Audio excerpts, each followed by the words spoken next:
Shalom, sahabat Kristus, jemaat Tuhan, siapapun kita, dimanapun kita, mari sama-sama kita mau kembali belajar firman Tuhan. Sebelumnya mari kita berdoa. Bapa di sorga, kami sungguh mengucap syukur, kami mau kembali belajar firman Tuhan. Kami mau menjadi umat Tuhan yang senantiasa gemar membaca, merenungkan, bahkan meneliti firman Tuhan. Namun biarlah firman Tuhan bukan sampai di pikiran otak kami, namun juga sampai di hati kami, sehingga firman Tuhan itu bertumbuh dan berbuah dalam hidup kami. Pakai hamba-Mu Tuhan, supaya Roh Kudus terjemahkan kepada kami, pribadi lepas pribadi. Berbicaralah kepada kami ya Tuhan. Dalam nama Yesus kami siap. Amin. Shalom. Bersyukur kita boleh sama-sama kembali belajar, kembali sama-sama ingin merenungkan bagian firman Tuhan. Tema hari ini adalah Growing in Christ, bertumbuh. Karena saya percaya, Bapak Ibu, saudara-saudara kalian, sahabat-sahabat dalam Tuhan yang telah menerima Yesus, hal yang penting yang harus kita miliki adalah juga bertumbuh dalam Tuhan. Kalau Anda bilang Anda terima Yesus, percaya Yesus, bertahun-tahun gereja, hal yang penting yang gak boleh hilang di gereja adalah bagaimana menjadi umat Tuhan yang bertumbuh. Nah, oleh karena itu mari kita buka firman Tuhan dari Kolose 2 ayat yang ke-6 sampai ke-7 saya bacakan. Kamu telah menerima Kristus Yesus Tuhan kita. Karena itu hendaklah hidupmu tetap dalam Dia.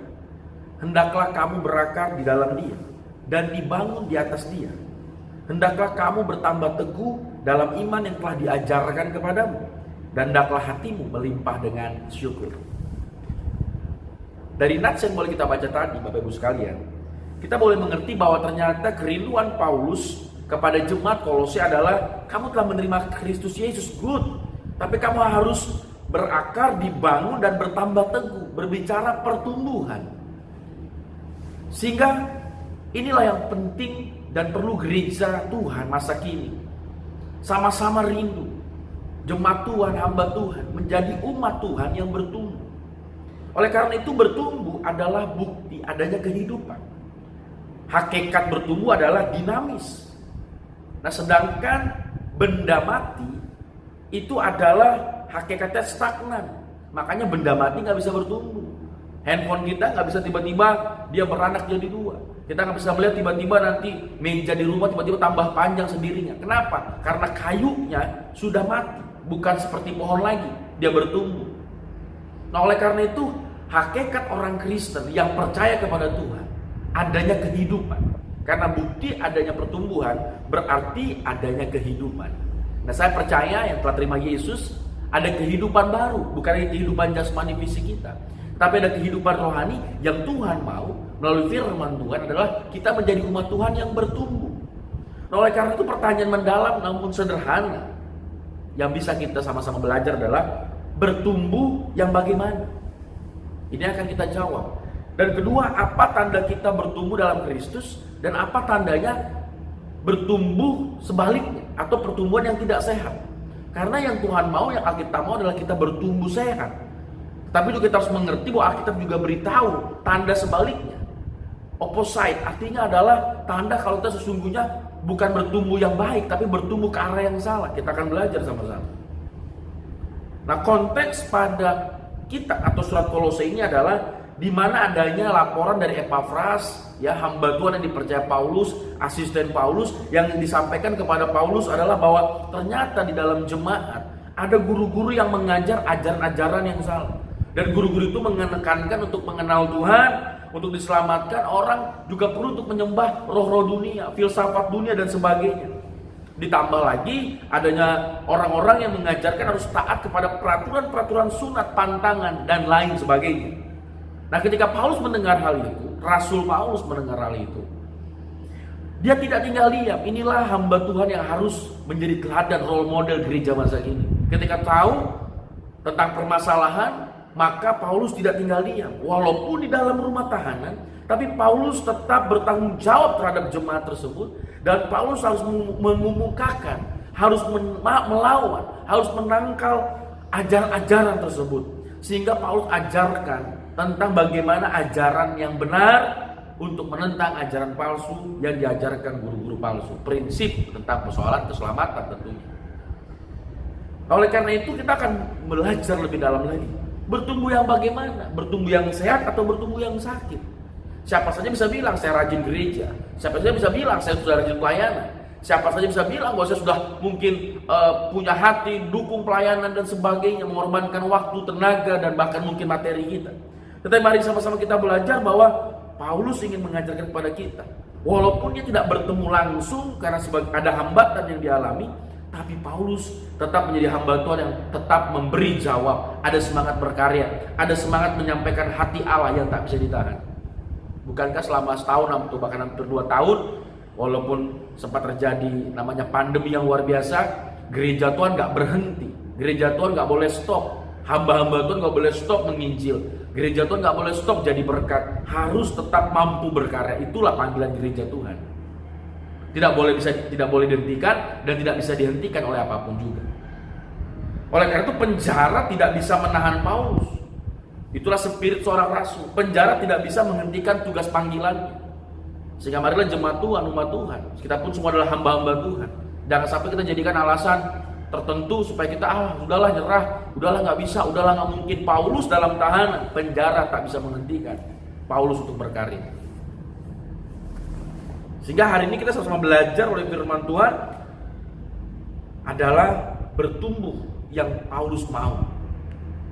Inilah yang kerinduan yang boleh kita belajar. Namun sebelumnya kita akan melihat bagaimana pertumbuhan yang Paulus rindu jemaat hindari. Jadi jemaat jangan ikuti. Yang kita akan pelajari pertumbuhan yang bukan sehat, pertumbuhan yang sakit. Pertama adalah di ayat yang ke-8. Di ayat ke-8 jelas sekali adanya kata jangan sampai filsafat menawan kamu. Artinya apa yang pertama? Jangan menjadi umat Tuhan yang gampang terpedaya dengan filsafat kosong. Jadi pertumbuhan yang salah adalah adanya jemaat-jemaat yang gampang terpengaruh dengan filsafat kosong turun-temurun. Ya kalau misalnya zaman sekarang filsafat-filsafat yang tentunya lumrah, sepertinya kita setujui bahkan, tapi sesungguhnya itu bukan sesuai dari kebenaran firman Tuhan. Contoh misalnya adalah kalau orang itu baik, kalau teman saya baik, kalau sahabat saya baik, maka saya baik. Kalau suami saya baik, saya akan baik. Kalau istri saya baik, maka saya akan baik. Tapi kalau dia jahat, jangan harap saya bisa baik sama dia. Kalau dia jahat, saya bisa lebih jahat dari dia. Nah seakan-akan itu sepertinya kita sering setuju, iya ya kalau orang itu baik kita juga baik deh. Tapi kalau dia jahat, udah deh jangan temenin lagi, udah deh jangan lagi kita cakapin dia lagi. Berarti kita boleh sama-sama belajar melihat di dalam tutur pergaulan, percakapan lumrah kita yang sering kita mungkin dengar atau mungkin sering kita juga ucapkan, adanya filsafat roh turun-temurun. Seakan-akan benar, iya kalau jahat kita balas jahat. Padahal itu salah, itulah filsafat kosong yang menawan kita, yang menghambat kita akhirnya sulit mengampuni, sulit memaafkan, sulit berdamai lagi. Nah, oleh karena itu pertumbuhan yang salah. Seberapapun rajin kita gereja, tapi kita masih menyimpan dendam, kita masih benci orang, berarti kita masih di dalam sebuah filsafat roh turun-temurun, di dalam sebuah pemikiran-pemikiran yang bukan sesuai kebenaran firman Tuhan. Lalu contohnya misalnya begini lagi, kita harus punya banyak uang, maka kalau banyak uang kita bahagia. Gak salah punya uang. Apalagi ada konsep bilang gini, ada lagi yang bilang kan misalnya uang bukan segalanya. Dijawab lagi mungkin sama orang yang punya jawaban lagi yang mungkin lebih pintar. Oh iya, uang bukan segalanya, tapi segalanya butuh uang kan. Wah, nah ketika kita mendengar itu, kita seakan-akan iya juga ya. Dibilang uang bukan segalanya, tapi segala-galanya butuh uang. Iya bener, kita kira harus deh uang kita cari karena segala-galanya butuh uang. Itu seakan-akan filsafat roh turun-temurun, tutur kata yang lumrah terjadi yang kita iakan dalam kehidupan ini. Tapi apakah itu kebenaran firman Tuhan? Saya boleh tanya, atau kita tanya diri kita masing-masing, ada nggak hal yang tidak bisa dibeli dengan uang? Kalau ditanya pendeta pasti hamba Tuhan jawabannya apa? Keselamatan, jelas. Keselamatan tak bisa dibeli dengan uang, dengan darah yang begitu mahal, itu jelas. Tapi coba kita bayangkan, sederhanakan lagi. Selain keselamatan, coba kita renungkan. Jelas, ternyata ketika kita mendengar uang bukan segala-galanya, tapi orang bilang segala-galanya butuh uang, kita boleh melihat ternyata ada banyak hal yang tidak bisa dibeli dengan uang. Keselamatan jelas, tapi selain dari itu sederhanakan pikiran kita. Ternyata misalnya adalah waktu. Sehebat manusia, sehebat Anda punya uang, kekayaan, bisa nggak kita bisa beli waktu yang kemarin? Hari kemarin kita beli, minggu lalu kita beli, bahkan sejam yang lalu kita mau putar waktu, bisa nggak? Nggak bisa. Nggak ada yang bisa beli. Ternyata banyak hal selain keselamatan kita nggak bisa beli dengan uang. Kebahagiaan, ada orang punya uang tapi kehilangan orang yang dia sayang. Kesempatan, banyak orang yang ketika akhirnya kehilangan orang yang dia sayang, atau ketika orang yang disayang berpulang, terus dia nyesel, aduh kenapa ya dulu gak ngelakuin ini, itu, dan sebagainya. Ketika terhilang baru ngerasain penyesalan. Kesempatan tidak bisa dibeli dengan uang. Cinta, orang bisa beli mungkin pegawai, orang bisa beli mungkin ada banyak kawin kontrak segala macam. Tapi apakah bisa beli cinta? Mungkin bisa dibeli tubuhnya, bisa dibeli mungkin waktu ininya apa, dia punya kecantikannya, tetapi apakah bisa dibeli cinta itu? Nggak bisa. Makanya banyak orang yang dengan passion, dengan semangat, dia ingin lakukan apa yang memang dia inginkan karena dia cintai, nggak bisa dibayar dengan uang.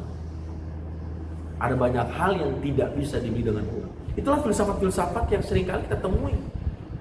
Misalnya lagi, kalau jadi orang hebat supaya orang hargai kita, seakan-akan benar. Tapi kita kalau jadi orang hebat dalam rangka misalnya talenta kita kembangkan, kita jadi orang maksimal, apakah karena supaya orang hargai kita? Oh bukan. Kalaupun kita maksimalkan talenta kita menjadi orang yang mungkin maksimal luar biasa untuk menyatakan kemuliaan Tuhan, untuk menyatakan Yesuslah yang hebat. Kehebatan Tuhanlah yang membuat saya bisa sampai ke titik ini. Dan banyak hal yang lain, misalnya percumalah ke gereja ketemu orang nggak bener, mending nggak gereja sekalian. Ada saya ketemu orang, kenapa nggak gereja? Gereja orang munafik. Akhirnya dia nggak gereja, ngapain ke gereja? Mendingan nggak gereja. Seakan-akan iya juga ya, bener juga di gereja juga orangnya pada begitu. Seakan-akan benar, tapi kenyataannya apa kata firman Tuhan? Lo jelas Roma 3:23, semua orang udah berbuat dosa. Jelas bahwa di gereja adalah kumpulan orang berdosa. Jadi kalau ditanya misalnya, aduh gereja percuma ketemu orang berdosa. Nah, emang orang berdosa di gereja, tapi orang berdosa yang telah mengalami Tuhan, orang berdosa yang telah diselamatkan Tuhan. Dan gereja adalah tempat di mana kita bersekutu, saling mendoakan, mendukung. Jelas. Jadi banyak hal yang misalnya juga, nggak boleh nikah sama beda etnis, nggak boleh nikah beda gereja bahkan. Waduh, jangan begitu. Ada yang bahkan sampai saklek. Harus, makanya jangan sampai kepada boleh nggak nikah beda? Boleh, beda suku ya, bukan beda iman ya. Kalau beda iman jelas kita nggak boleh. Tetapi kita harus belajar. Oh ternyata Injil berkuasa menyatukan perbedaan. Kita seringkali ingin menyamakan perbedaan, padahal Injil sudah hadir untuk menyatukan perbedaan. Oleh karena itu banyak filsafat lain yang kita temui, yang mungkin Anda bisa sama-sama dalam Tuhan melalui firman bisa belajar lagi. Kenapa? Karena begini, ternyata pertempuran rohani tidak selalu melawan penampakan iblis yang mengerikan. Ya, pertempuran rohani tidak selalu melawan penampakan iblis yang mengerikan. Jadi kita nggak selalu ketemu, kayaknya ke rumah yang sepi, ke kuburan, itulah pertempuran rohani, itulah kita ketemu setan yang mengerikan. Tidak, ternyata konsep dunia, filsafat kosong yang terlihat manis namun menyesatkan, itu juga lah pertempuran rohani. Coba bayangkan, banyak pertempuran rohani yang ternyata kita alami tiap hari. Filsafat-filsafat yang terlihat manis namun seringkali tidak sesuai dengan firman Tuhan. Yang kedua, bukti pertumbuhan yang tidak sehat yang terjadi dalam tubuh jemaat pada jemaat Kolose khususnya. Yang kedua adalah terjebak kepada aturan manusia. Dalam ayat 21-23, hari ini, hari itu, hal-hal yang lahiriah kembali menjadi sebuah tantangan di jemaat Kolose. Nah, oleh karena itu kita boleh belajar. Selain sunat jelas di dalam Kolose. Ya, kita nggak usah lagi pertanyakan sunat boleh atau tidak. Boleh, tapi tidak lagi harus. Kita boleh, tapi nggak lagi harus. Gitu. Sedangkan waktu itu terjadi tantangan, harus loh. Percaya Yesus nggak cukup loh, harus sunat. Nah ini yang menjadi tantangan, ini yang menjadi kesedihan Paulus, pergumulan Paulus, ajaran yang sesat, Yesus plus. Nah kita ambil esensinya. Seandainya sekarang mungkin sunat bukan persoalan, ada banyak hal, misalnya contohnya liturgi lagu, ada yang mungkin bilang, oh harus lagu yang zaman dulu. Nah ini tantangan, oh tidak, kita lagu zaman dulu kita lestarikan, tapi lagu yang baru juga nggak apa-apa. Tapi kita sama-sama belajar lagu yang baik, lagu yang tepat, lagu yang memuliakan Tuhan. prinsipnya yang kita ambil. Jangan terjebak kepada yang lama lebih berbobot. Jangan lagi terjebak kepada hal seperti itu. Misalnya bahkan tadi tentang tanggal Natal, bahkan tentang iuran, bahkan tentang perpuluhan. Kita nggak menjadi sebuah lagi, wah harus loh, kalau nggak nanti masuk neraka, harus loh, kalau nggak nanti di hidupnya dikutuk. Kita nggak begitu lagi. Jelas bahkan apapun yang kita perbuat untuk Tuhan dengan segenap hati. Standar perjanjian baru bahkan lebih tinggi, tidak lagi 1/10, segenap hidup kita, segenap jiwa kita. Sehingga tantangannya nggak lagi harus atau enggak ya, wajib atau enggak ya. Nah inilah yang perlu sama-sama kita bahas, perlu sama-sama kita renungkan. Sehingga kalaupun kita boleh memberi dengan sukarela, tidak boleh terjebak kepada aturan belaka. Makanya oleh karena itu bahasa aturan selalu harus ini, harus itu. Sedangkan bahasa aturan harus berangkat dari bahasa pertimbangan. Bukan lagi harus tapi mengapa. Mengapa saya melakukan? Mengapa ini penting dan sebagainya. Ini penting sekali untuk kita renungkan. Nah bahasa pertimbangan harus berangkat dari bahasa pengamatan. Bukan lagi mengapa tapi apa. Apa yang terjadi sesungguhnya. Makanya kalau dalam sebuah surat keputusan hukum pasti ada tulisan menimbang ini. Berarti peraturan berangkat dari ada pertimbangan. Pertimbangan berangkat dari pengamatan. Tetapi lebih dalam lagi, selain pertimbangan, pengamatan, ada bahasa hati. Bukan lagi tentang mengapa, bukan lagi tentang apa, tapi siapa. Siapa yang kudengarkan? Tuhan atau setan? Firman Tuhan atau suara dunia? Alkitab atau fakta? Kita boleh melihat fakta. Tapi apakah kita bisa melihat kebenaran firman lebih hebat daripada fakta?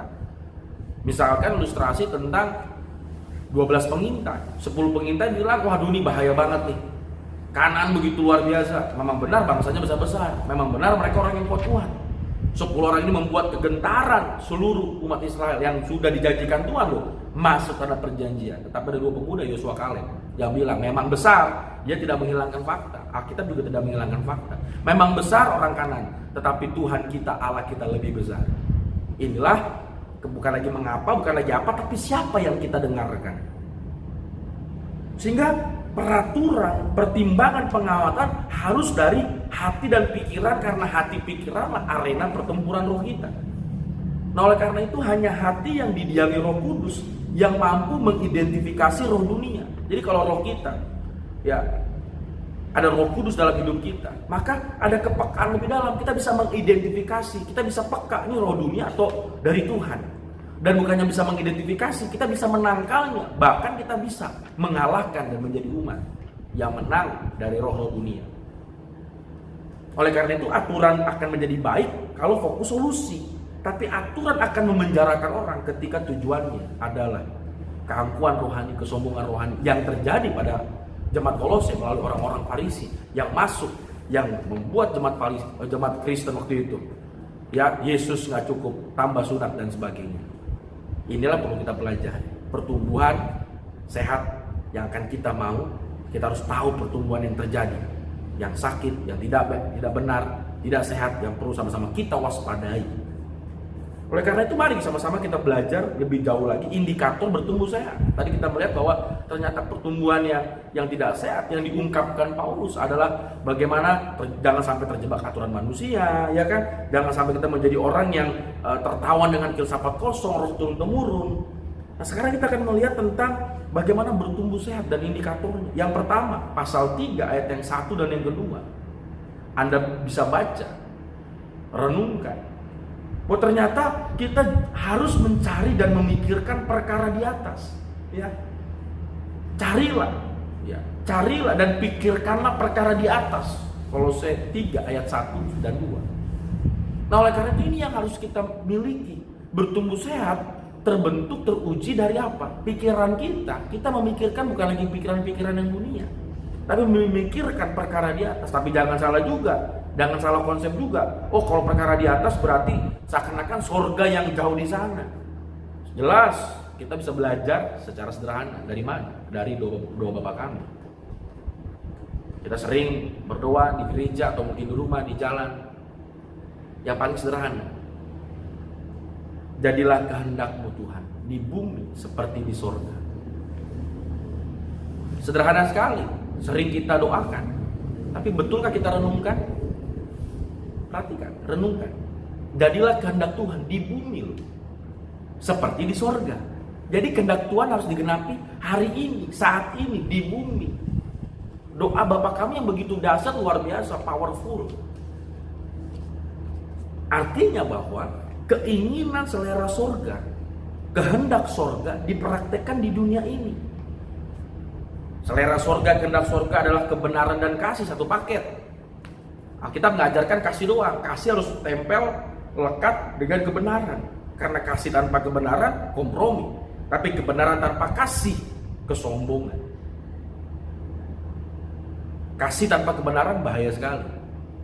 Kebenaran tanpa kasih juga bahaya sekali. Makanya ada gereja yang trennya misalnya kasihnya, akhirnya kompromi terjadi. Atau gereja yang penuh dengan semangat hanya kebenaran saja, akhirnya apa? Menganggap yang ini sesat, yang ini sesat, yang ini sesat. Ini bahaya sekali. Merasa paling benar, ini bahaya sekali. Makanya kasih dan kebenaran satu paket. Itulah selera sorga, itulah kehendak sorga. Kita mengasihi istri kita, kita mengasihi suami kita, anak kita, sahabat-sahabat kita. Tapi kalau ada kesalahan, kita tegur dengan kasih, menyatakan kebenaran. Tapi kasih dan kebenaran melekat, satu kesatuan, gak bisa dipisahkan. Itulah selera sorga yang harus terjadi. Contoh lagi misalnya adalah kemurahan dan keadilan. Ini adalah juga satu paket. Allah kita Allah yang murah hati, tapi bukan berarti Allah kita nggak adil. Dia Allah yang adil. Karena kemurahan tanpa adil, berkat yang terbuang sia-sia. Bayangkan misalnya ada seorang nenek yang mungkin dapat duit banyak, dia sayang sama cucunya, dia kasih ke cucunya sesukanya. Banyak, tidak sedikit, akhirnya cucunya jadi bandel, beli yang bukan yang harus, bahkan sampai akhirnya banyak yang narkoba karena punya kakek atau nenek yang mungkin sangat baik. Baik loh, nggak salah baiknya. Tetapi kalau tanpa keadilan yang jelas, akhirnya apa? Berkat yang terbuang sia-sia. Tapi kalau juga terlalu adil, tanpa ada kemurahan, bahaya juga. Terlalu saklek, tanpa juga ada kita melihat kemurahan, ini bahaya sekali. Ini satu paket. Nah, Tuhanlah yang sanggup, saliblah bukti utama, karya yang luar biasa. Gimana kasih kebenaran melebur menjadi satu, nggak ada yang lain. Dalam Keluaran 34 ayat yang ke-6 sampai ke-7 dinyatakan bahwa kasih dia adalah Allah yang Maha Penyayang, tapi jangan lupa, tetapi dia juga Allah yang tidak sekali-kali meluputkan pelanggaran. Artinya dia juga Allah yang penuh dengan keadilan, kebenaran. Tapi kasih selalu di depan, barulah kebenaran menempel, mengikut. Dia Allah yang menyatakan dirinya Allah yang penuh kasih, tapi jangan lupa dia juga Allah penuh kebenaran. Sehingga marilah kemenangan pertama untuk meraih hidup yang bertumbuh, kita mau menjadi pribadi yang growing, adalah ketika pikiran kita, hati kita takluk kepada pesona Kristus. Nggak ada yang lain. Hanya orang-orang yang terkagum, terpesona dengan salib Kristus, yang mengalami Tuhan, dia mengalami salib dalam hidupnya, saya percaya akan ada pertumbuhan yang sehat dalam hidupnya. Tapi kalau kita terpesona dengan mungkin pendeta kita, gereja kita, atau mungkin nanti dengan teman kita, dengan mungkin jabatan kita, dengan kehebatan kita, bahaya. Kita harus terpesona dengan Kristus. Begitu mulia dan kayanya rahmat orang-orang yang mengenal, yang takluk kepada pesona Kristus. Oleh karena itu Paulus bilang, carilah dan pikirkanlah. Cari dan pikirkanlah, itu kata kerja. Artinya, kalau kita ingin bertumbuh sehat, dari kata kerja itu, kita harus berjuang. Kita harus sama-sama menggumuli. Kita harus sama-sama rindu untuk pikiran kita senantiasa hanya memandang kepada Yesus. Hanya orang demikianlah dia akan maju. Walaupun mungkin kadang-kadang secara hati kadang gak cocok, kadang mungkin secara pikiran kadang mungkin berbeda. Tapi kalau dia memandang Kristus, dia akan tetap maju. Itulah pertumbuhan yang sehat. Yang kedua, di pasal 3 ayat 12-16. Bahkan sampai harus sabarlah, ampunilah, ya, ada perkataan-perkataan Kristus, tegurlah, ya, tegurlah di dalam nyanyian Mazmur dan sebagainya. Itu menandakan bahwa ternyata setelah kita memikirkan perkara di atas yang harus terjadi di bumi, yang kedua jelas bahwa kita harus menghadirkan kualitas itu di bumi ini, menghadirkan kualitas surga itu di bumi. Kita boleh melihat dalam kitab Injil, baik dalam Matius, Markus, Lukas, ketika Yesus beritakan Injil dari desa ke desa, dari kota ke kota, dia tidak hanya sekedar menyembuhkan Bapak sekalian, tidak sekedar hanya mujizat 5 roti 2 ikan banyak orang makan, tapi lihat dia bilang apa? Perkataan yang selalu dinyatakan Yesus ketika datang ke bumi ini. Kerajaan Allah di antara kamu. Kerajaan Allah ada di antara kamu. Artinya apa? Dia rindu kualitas sorga itu hadir di antara kita. Oleh karena itu marilah sama-sama kita hadirkan seperangkat atribut sorga. Ketika kita mengalami Tuhan, beriman kepada Tuhan, baca firman Tuhan, kita akan mengerti, oh iya, kita mau menjadi anak-anak Tuhan yang menghadirkan atribut sorga, belas kasihan, kemurahan, kerendahan hati, kelemah lembutan, kesabaran. Ternyata kesabaran itu simpel sekali, berangkat dari karakter yang lemah lembut. Orang sabar karena dia lemah lembut, tapi lemah lembut bukan lemah loh, gentleness bukan lemah. Oh karena lemah nih saya sabar, bukan. Lemah lembut ada ketegasan, tetapi dia punya keputusan untuk apa sebelumnya lagi. Kelemah lembutan, kerendahan hati. Ternyata sabar itu tidak sekedar oh sabar, sok-sokan sabar, bukan. Oh sabar karena supaya takut nih terlihat buruk sama orang lain, bukan. Sabar bukan karena faktor eksternal, tapi karena berangkat dari internal kita. Adanya kelemah lembutan, adanya kerendahan hati, tambah lagi adanya kemurahan. Ternyata lebih dalam lagi di pasal 3 ini adanya belas kasihan. Oh ini yang membuat orang Kristen sabar. Oleh karena itu definisi sabar sorgawi yang harus hadir dalam mungkin kita di rumah, dalam sebuah gereja pelayanan, ya dalam kita berjumpa dengan siapapun. Ternyata sabar sorgawi itu adalah sikap yang lahir karena memang berangkat dari kelemah lembutan, kerendahan hati, kemurahan, dan belas kasih. Ini berat dan perjuangan. Kita disalib orang, mungkin kita dimaki orang di jalan, atau mungkin kadang-kadang kita dihianati orang, atau kadang-kadang kita udah baik sama orang, ternyata orang itu melupakan kebaikan kita. Kalau lupa oke, tapi kadang bahkan membalas kebaikan kita dengan kejahatan. Coba, ingin sekali sabar. Itulah ternyata kualitas sorga yang Tuhan ingin hadir, berat sekali. Ternyata itulah yang Paulus ingin jelaskan, tegaskan pada kita. Kualitas sorga yang hadir karena orang-orang yang sudah menikmati pemurnian dalam Tuhan, dapur peleburan dalam Tuhan. Emas yang murni dilebur berapa derajat pun tetap emas, tidak berubah. Tapi kotoran-kotoran emas itu akhirnya hilang. Makanya kalau emas dilebur supaya apa? Supaya campuran lain itu larut, terbuang, mau tembaga, mau timah, dimurnikan supaya apa? Supaya emas itu semakin murni. Tapi yang namanya emas gak akan larut, akan jadi emas. Tapi yang lain gak akan tersingkir. Ternyata itu loh Tuhan murnikan karakter kita, supaya kualitas surga hadir dalam tengah-tengah kita melalui kehidupan kita yang telah masuk dalam peleburan pemurnian itu. Inilah yang Tuhan mau, growing yang sesungguhnya, bertumbuh yang sesungguhnya. Tapi jerami dan kayu kalau kena api pemurnian habis dia, hilang dia. Tapi kalau emas, saya percaya dia akan menjadi orang-orang yang senantiasa dimurnikan. Makanya bersyukurlah kalau kadang-kadang dalam hidup kita mengalami proses, ya entah mungkin dijahati dan sebagainya, ternyata Tuhan memurnikan kita. Kesal marah boleh, tapi jangan simpan dan tidak dendam. Tuhan bilang jangan sampai matahari terbenam. Artinya begini loh, bukan berarti wah matahari yang kita tunggu-tunggu. Bukan, artinya kalau orang mengalami Tuhan, dia pasti cepat atau lambat dia akan reda karena ada kasih Tuhan yang melanda hidup. Bukan karena matahari terbenamnya, dia fokus matahari mau terbenam dosa aja lagi terlibat kepada peraturan. Tapi karena ada hati yang mengalami Tuhan itu, ada kualitas surga itu, ada pola pikir kerajaan surga loh. Itu yang membuat akhirnya, oh iya, bukan lagi faktor matahari terbenam, wah nggak boleh marah, bukan. Tapi saking karena ada pola pikir kerajaan Allah, ada hati Allah yang dipenuhi, hati kita dipenuhi oleh kasih Allah yang luar biasa. Itu yang membuat kita akhirnya, oh iya Tuhan, aku mau kembali semangat lagi, aku kembali mau pulih lagi ya Tuhan, aku mau kembali disegarkan lagi ya Tuhan. Sehingga bertumbuh dalam Tuhan bukan berbicara orang sempurna, tapi berbicara orang yang semakin disempurnakan, semakin serupa dengan Kristus. Alamilah dan marilah alami Tuhan secara pribadi, bukan lagi kata orang. Wah, saya dengar dari dia, saya dengar dari A, dari B, tapi alami dalam hidup kita pribadi. Sehingga dari Kolose ini kita boleh mengambil kesimpulan, kualitas surga dirasakan bukan saat kita sudah mati, tapi dimulai dari sekarang ketika kita mau hidup bagi Kristus. Mari kita bertumbuh dalam Tuhan. Mari kita mau senantiasa merasakan kualitas surga itu di saat sekarang kita hidup bagi Kristus.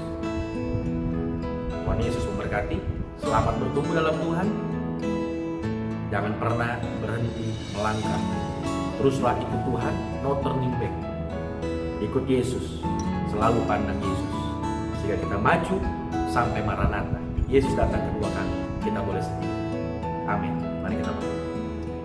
Terima kasih ya Tuhan, kami sama-sama bersyukur merenungkan kembali dengan sederhana dan singkat. Dan biarlah Bapa, Roh Kudus membuka hati kami. Roh Kudus bantu kami, bimbing kami. Karena tanpa bimbingan Roh Kudus, kami tak sanggup memahami firman Tuhan. Sehingga hamba berdoa, biarlah bimbingan Roh Kudus yang membuat firman Tuhan itu tumbuh dalam hidup kami. Bahkan dalam hidup hamba-Mu ya Tuhan. Kami sama-sama ingin belajar, kami sama-sama ingin terus mau dibimbing Tuhan.